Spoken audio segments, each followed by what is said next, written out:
to present the pre-recorded statement of Minister Osman Saleh, the Foreign Minister of Eritrea.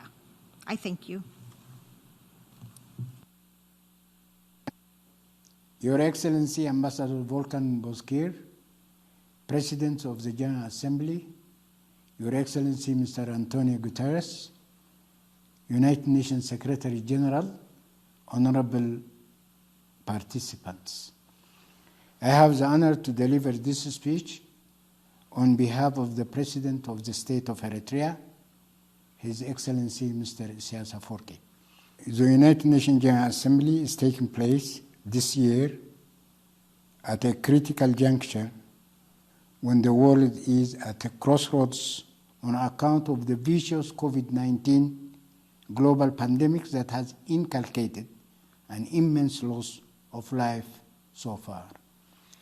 As it may be recalled, I had underlined the following salient points in my message to the United General Assembly last year.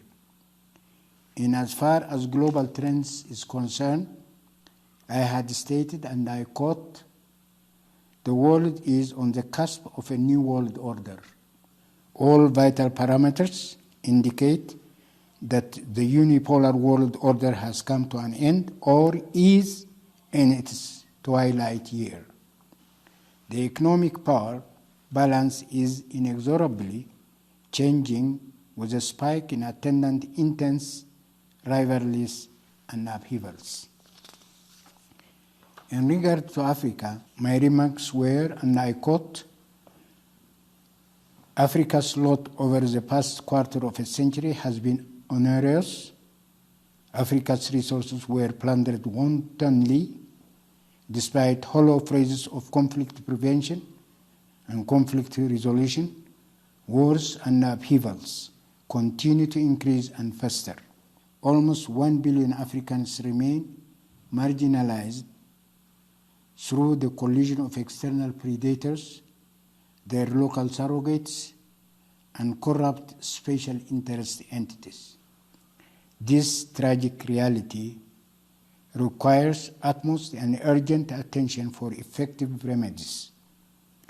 In terms of the situation in our neighborhood, namely the Horn of Africa and the Red Sea region, the salient points underlined in my message of last year were, and I quote, the two regions have been immensely and inordinately afflicted in the past 25 years by externally instigated, intractable, internecine, ethnic and clan conflicts, as well as discord and wars among neighboring countries.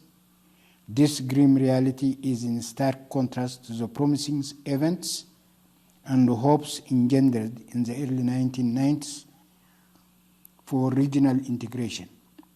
Here again, a large part of the blame falls on corrupt local actors. Distinguished participants, as we mull over current realities this year, what are the new promising tidings that we can invoke apart from the earnest pleas and petitions for higher efficacy that are emphasized solemnly almost every year?